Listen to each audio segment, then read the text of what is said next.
Үхэл амьдралын заагт ухаанаа чилээж хөлөрсөн. Үүд хоймрын голд бүлийн зүрх цохилсон. Анхаарал болгоомж хоёроо дээлийн бүс шиг чангалсан. Ам цохлох тоолурд цаг хэдийг үрснэн үл мэдэх.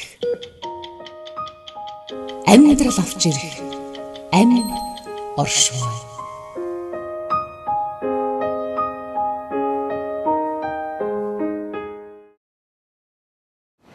Одоо ямар ч байсан амьд явах хэрэгтэй. Миний хүүхэд ийм финжижигхэн байсан. Би хүүхдээ хаяад өгөхийг хүсэв. Хэрэг гол юм л тэр үед гэл. Хүн л болсон хойно амьдралын аз жаргалын дээдийг хүсдэггүй юм а гэхэд хорвоогийн тоос хөдөлгөж төрөл төрөслөө элэг бүтэн байлгахыг хүсэлгүй л яах вэ? Элэг бол нэлээд ямар ч имчилгээгүй л гэж явж байсан л да. Тэгээд одоо нэгэсэндээ одоо ингээд баг амьдрал дуусах юм шиг тийм. Тэр үед маш хэцүү тийм. Тэр үед л одоо их хэцүүс одоо авгаагүй хөвгт байна. Аргэр байна. Манай улс элэгний ВЦ вирусын халбартай хүний тоогоор нь дэлхийн дунджаас 7-8 дахин их байгааг судлаачид хэлж байна. Элэгний вирусын өвчлөл өндөр байгааг дагаад нас баралтын тооч бас өсдөг байна. Элэг. Энэ ер нь ямар учиртай эрхтэн бэ? Элэг нь өрцний баруун доод хэсэгт байрлах хэвлийн хөндийн эрхтэн. Тэрээр олон төрлийн үүрэгтэйгээс нь зарим нь дурдвал цөс үйлдвэрлэх, витамин болон эрдэс бодисыг хадгалах, ургийн үед цус түлжүүлэх эрхтний үүргийг гүйцэтгэдэг. Мөн бүх төрлийн хортой бодисыг задалж ялгаруулах үүрэгтэй. 24 цагт 2000 литр цус дамжин өнгөрдөг элэг бие махбодын шаардлагатай дулааны 1/3-ийг гаргах бөгөөд бүх цусны эргэлт, өөх тосны молекул, бусад бүх солилцоог явуулдаг байна.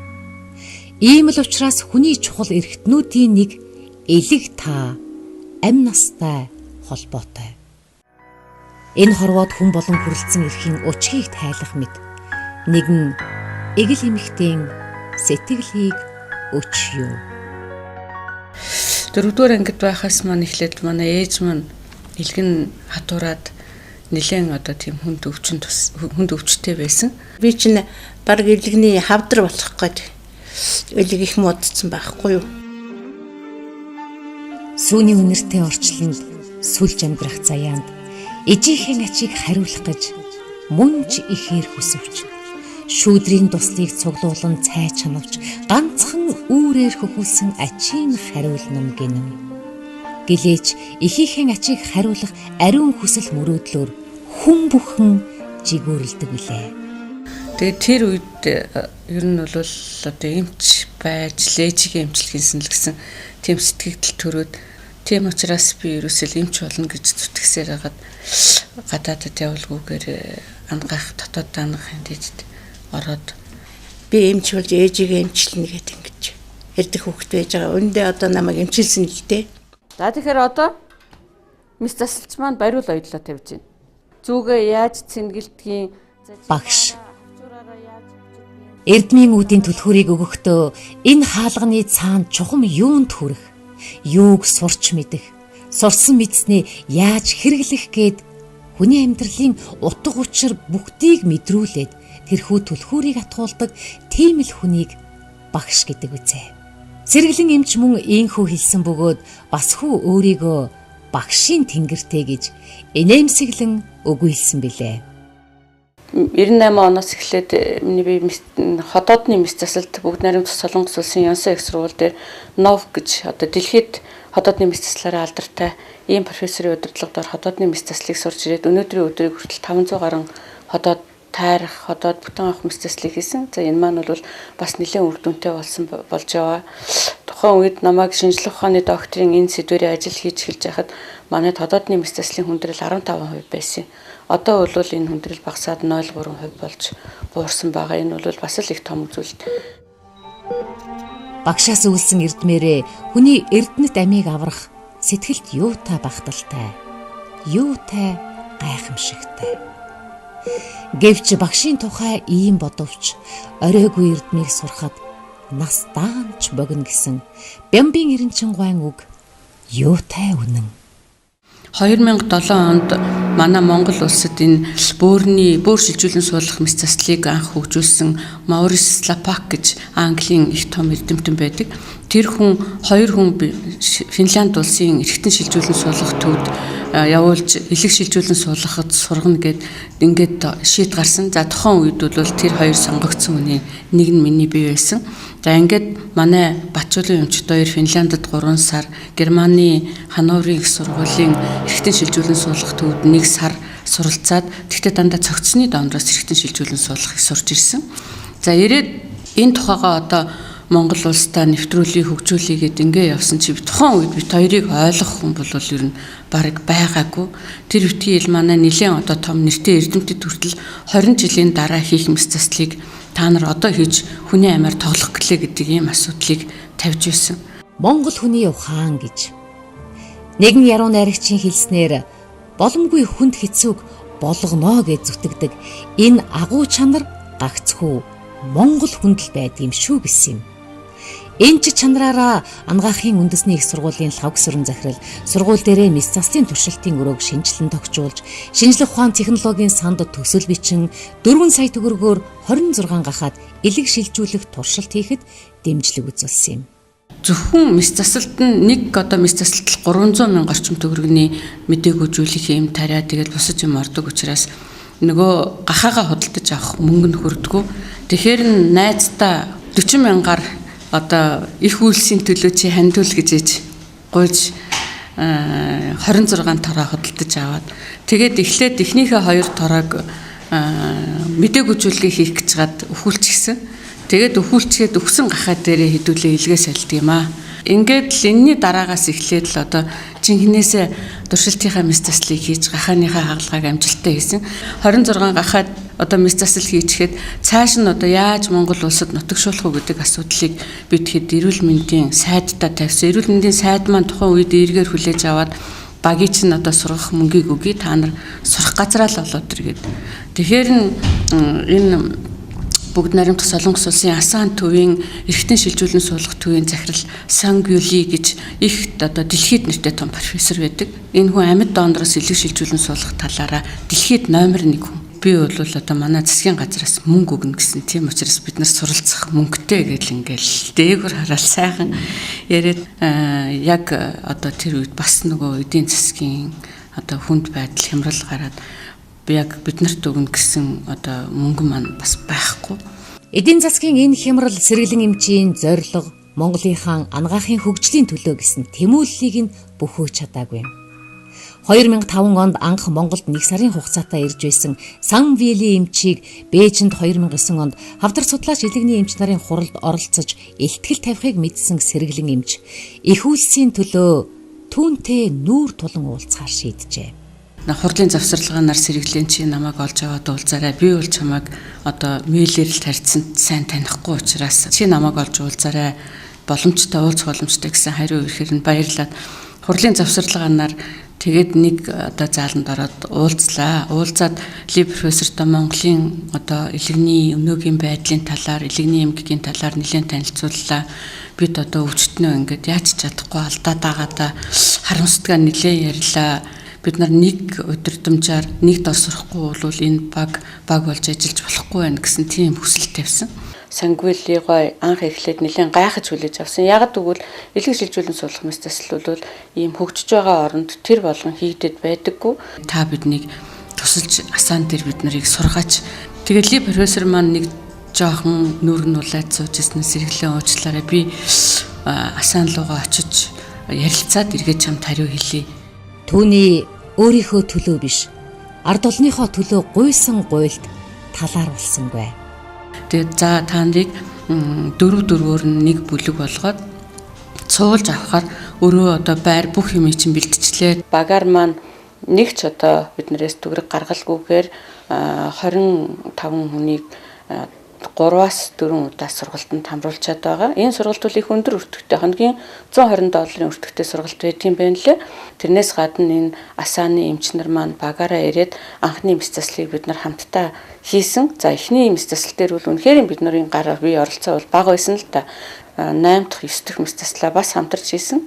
ирэх болгондоо багийнхаа хүмүүсийн тоог цөөлөөд бидний оролцоог улам нэмээд л яваад байгаа. Тэгээд Сангилойга ярилцлага өгсөн байна лээ. Тэгэхээр тэр сан дээр Вьетнам, Монгол хоёрт хоёуланд нь энэ төслийг яг зэрэг хэрэгжүүлж эхэлсэн юм аа. Гэтэл Монгол бол өнөөдөр одоо 8 дахь 9 дэх хүндээ элэг шилжүүлэн суулгах мэс засал хийгээд явж байхад Вьетнам бол нэг л хүнд хийсэн. Тэгээд одоо цаашаа яваагүй. Тэгэхээр энэ бол Монголд энэ элэг шилжүүлэн суулгах баг бүрэлдэн тогтсон. Дээрээс нь энэ баг бол үнэхээр цаашаага энэ ажлаа аваад явах чадвартай болсны гэр чимаа гэж манай багийн ажлыг дүгнсэн. Энэ бол бидэнд өгсөн одоо их том шагнал урамшил байсан. 2015 онд 26 хүнд элэг шилжүүлэн суулгаад байсан Монголын багийг 2013 онд Сан-Виле эмч инхүү дүгнсэн нь элэг шилжүүлэн суулгах багийн урам зоригийг улам бадраасан юм. Гэхдээ түүний гавьяа ганцхан элэг шилжүүлэн суулгах мис засал биш байлаа. Тэрээр 1994 оноос эхлэлтэй дурангийн мис заслыг Монгол улсад хөгжүүлж чадсан юм.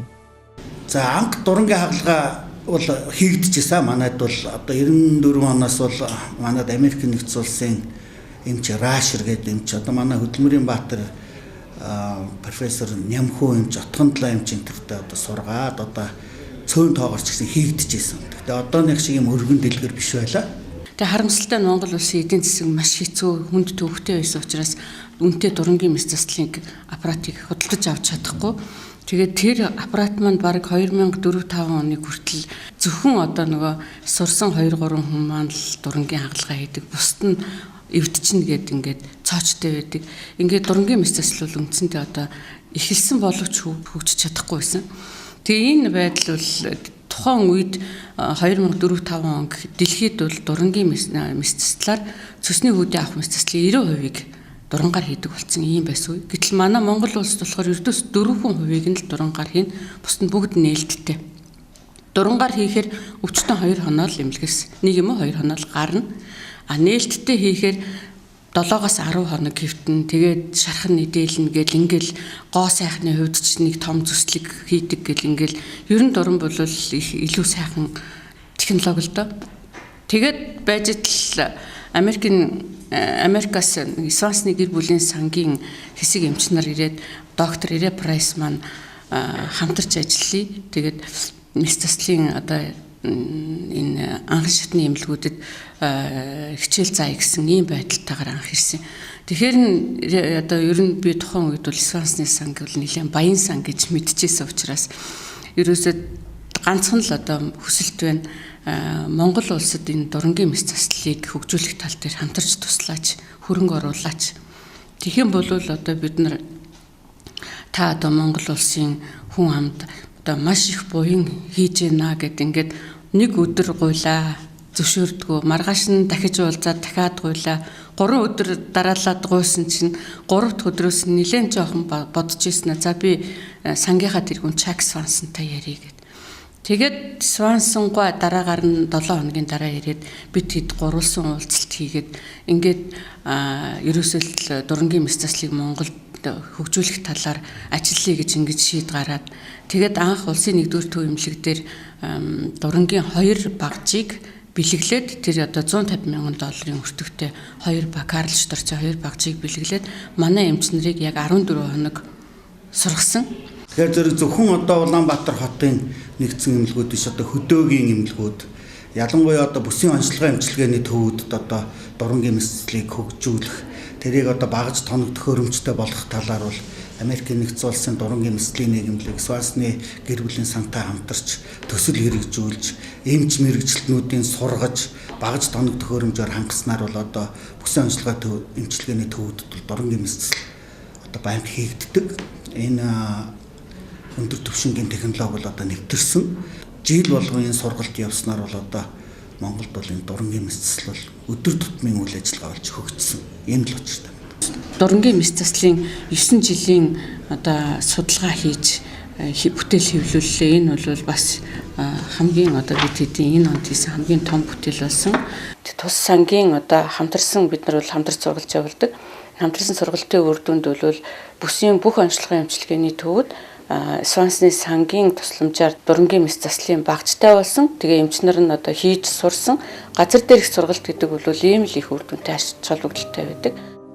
Сэргэлэн эмч мэс заслын төдийгүй ангаах ухааны багш хүн.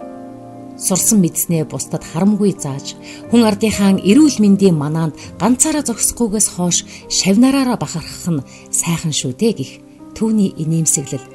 Чин сэтгэлээсээ сургах багш хүний дотоод мөн чанар гэлтэй. Мэс засал яаралтай тусламжийн лавшруулсан тусламж гэсэн энэ дэлхийн одоо ийм том сурах хүчиг байдаг.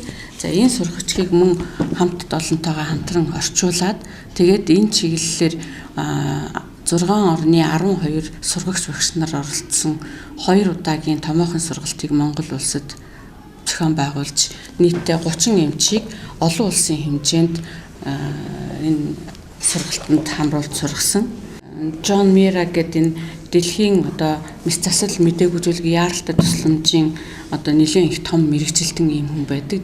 За энэ хүн энэ Global Surgery and Anesthesia Manual гэсэн ном бичсэн. За энэ ном нь бол Английн одоо 15 оны номер 1 ном болж шалгарсан байгаа. Энэ номонд миний бие бол бас зөвлөхөөр орж энэ номын зөвлөхийг хийлээ.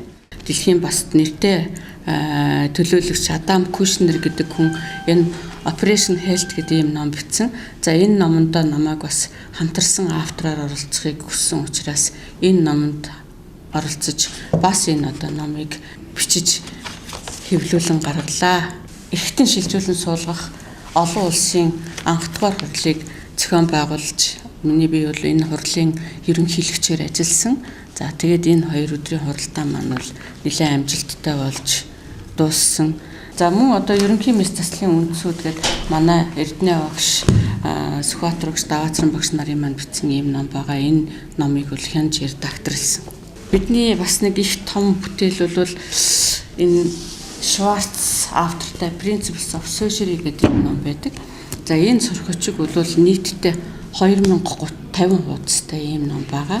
За энэ номыг бол Америкийн нэгдсэн улсад, Швейцарт, Солонгост, дэлхийн бүх оронд бол мэс заслаар суралцагчид гарын авлага болж барьж авдаг оюутан, резидент эмчнэр, за эмч нарын ширээний ном.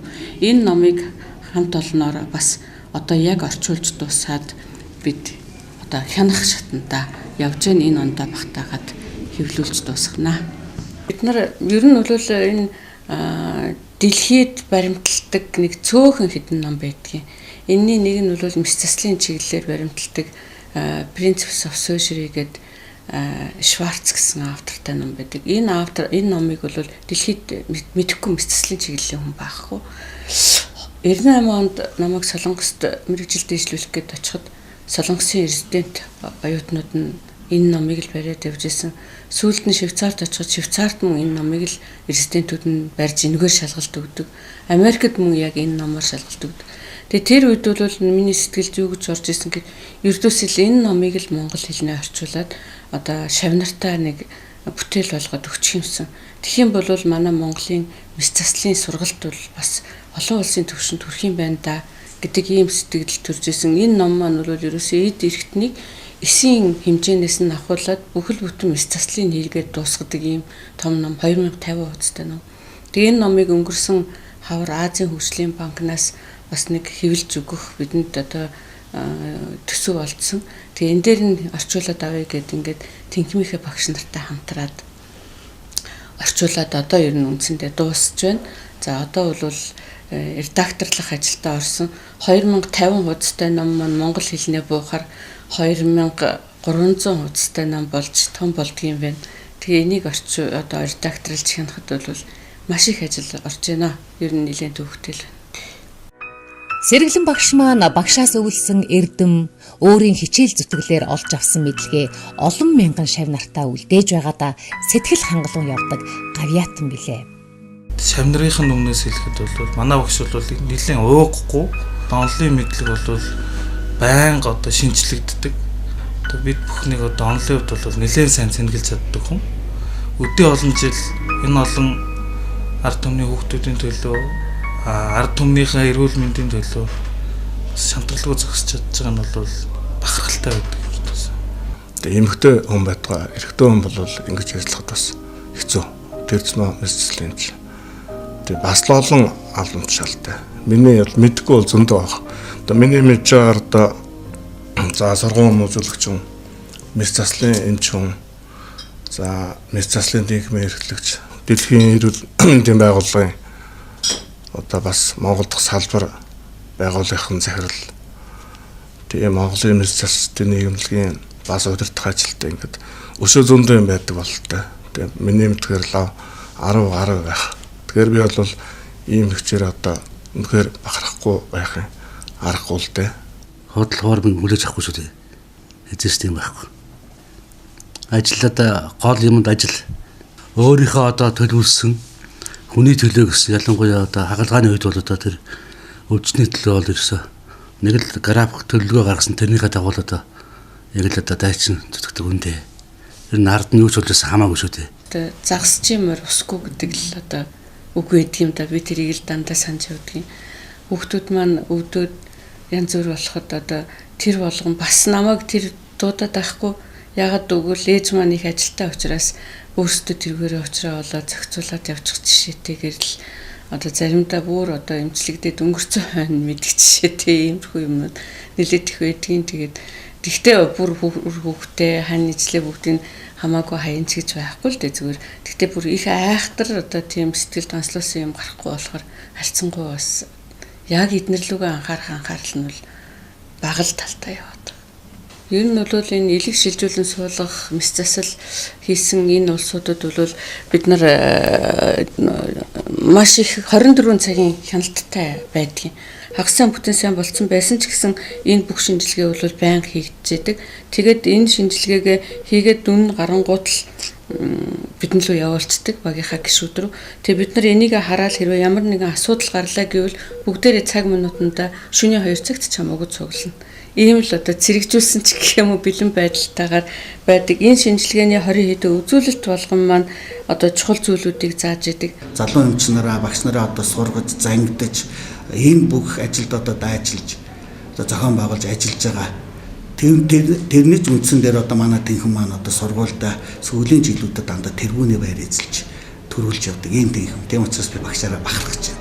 Хээрийн галуу нисэн үл хүрэх газраас хүний хүү эрдмийг өвөрлөн ирнэ хэмээн их зохиолч Нацаг Доржийн хэлсэнчлэн харь орноос өндөр үнээр сургадаг эрдмийг өвөрлөн ирж шав нартаа харамгүй бас хоёргүй сэтгэлээр оюуны хөрөнгө оруулалтыг хийсэн бөгөөд хийсээр байх болно.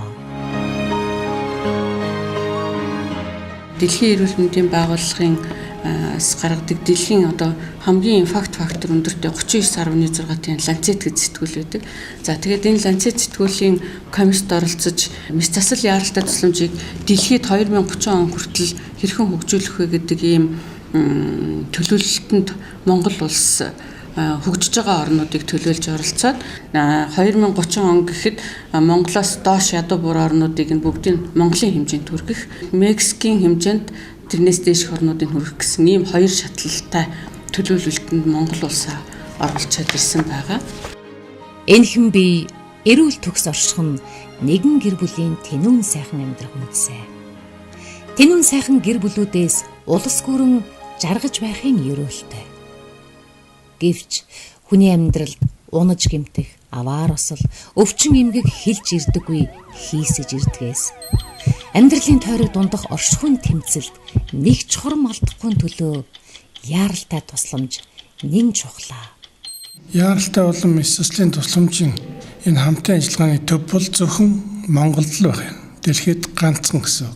Тэгэхээр бид бусад орнуудад хөгжиж буй орнуудад бас бид энэ сургалтыг явуулах ёстой.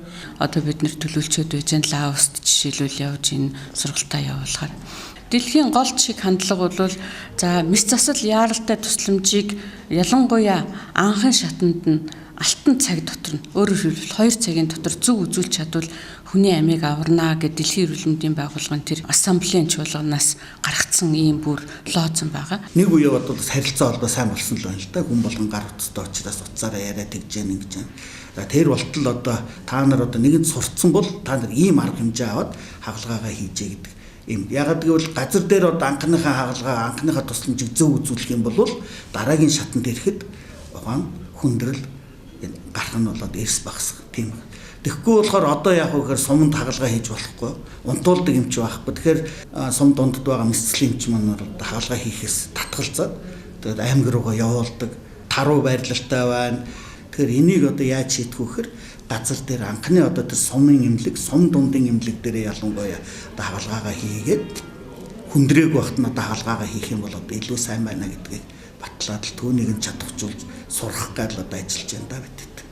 Сумын эмч, совилогч, жолооч ямар үүрэгтэй байх вэ? Ослын газар тэр яралтай тусламж үзүүлэхэд хинийн ямар үүрэг гүйцэтгэх үү гэдгийг наривчлан тухайлан зааж өгдгөөрөө бидний сургалт онцлог зөвхөн мэс заслын эмчийн сургаад ахаар бас болдгүй юм байна л да. Тэнцээч нөгөө мэдээгүйжүүлэг унтуулгын эмчин байдгүй. Тэнд нь мэдээгүйжүүлдэг эмчийн бас бэлдээ сургаад өгье. Тэгэх юм бол одоо тэнцээ мэс заслын баг бүрдэж бий болно. Өөрөөр хэлбэл унтуулгын эмчтэй, мэс заслын эмчтэй, совилогчтой. Тэгэх юм бол одоо чанар улам сайжирна. Дээр нь одоо манай одоо эмнэлгийн жолооч юу хийх ёстой юм гэдгийг бас газар дээр нь сургаад эмч нь одоо гол ажиллаа хийж хаад жолооч нь одоо ухаан нацилтгаа бариад цуг ордог ч юм уу тэр амьсгалуулдаг аппаратын түрээд оруулдаг ч юм уу одоо бас жолооч зүгээр явж болохгүй тэр ажиллагаанд одоо хамт олноороо багаараа ажиллах тэр сургалтын зохион байгуулж байгаа учраас бас тэр эмнэлгийн бусад ажилчид энэ эмнэлгийн цогцоороо болж одоо чанар улам ямар нэг хэмжээгээр сайжирч байгаа юм үзүүлэлт бий. За цаашлах юм бол энэ мэс засал яралтай тусламжийг анхны шатанд нь хөгжүүлээд зогсохгүй цаашлуул нарийсхан лавшруулсан тусламжийг хөгжүүлнэ. За мөн одоо эмнэлэгдэх яралтай тусламжийг хөгжүүлэх 3 ийм үе шатлал байгаа. Энэ бол одоо манай өнөөдрийн дэлхийн их том зорилго болоод одоо тавигдсан ийм тунхаглал байж байгаа. Мэс засал яралтай тусламжийн үзүүлэлтүүд тодорхой хуваар дээшилж одоо хүндрэл нас баралтын хувь бол буурсан ийм үзүүлэлттэй. Ирээдүй бол өнөөдрийн эхлэл. Ирээдүйг харж зориг тавих нь алсын хараа билээ. Хүн төрлөختөнд өвчин зовлон гэдэг эрх мэдэл ядуу баян гэж ялгалгүй ирдэг болохоор эмч хүн тангарах тавьдаг юм. Одоо би өөрөө мэс засалч хүн учраас мэс заслын гол үндсэн чиг хандлага бол нэгдүгээрт нь эрхтэн шилжүүлэн суулгах, хоёрдугаарт нь дурангийн болон робот мэс заслыг хөгжүүлэх.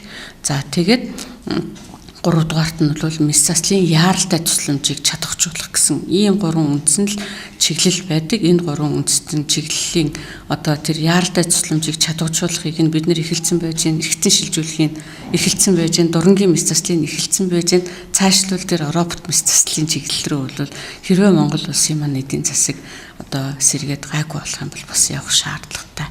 Өөрийгөө огоорон байж бусдын төлөө их болсон Монгол улсынхаа төлөө хийсэн бүтээсэн нь түүний болон тэдний багийн гавьяа учир Монголын төр шагнасан юм.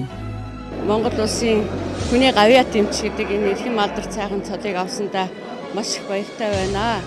Тэгээд энэ алдар цодыг одоо авахд миний хамт олон ялангуяа Ангаахын шинжилгээ ухааны үндэсний их сургуулийн мэс заслын тэнхим мөн одоо сургуулийн маань хамт олон улсын 1-р төв эмнэлгийн мэс заслын тасаг элэг шилжүүлэн суулгах баг за энэ улсын 1-р төв эмнэлгийн удирдлага захиргаа нийт одоо хамтарсан ажилласан бүх хүмүүсийн юм л гавьяа шагнал гэж бодож байна да. Уяхан замбат хэвийн наран дор эрдэнэт хүмүүний биеийг олж энэ орчлонд зочлохын утга учирын зангилаа гэвэл хайр юм. Энэ л хайраар эх орон эгэл олныхоо төлөө өөрийнхөө мэдлэг, чадвар, оюуны охоо зүрх сэтгэлээрээ зориулах нь хүн болж төрсний гавьяа буй зай.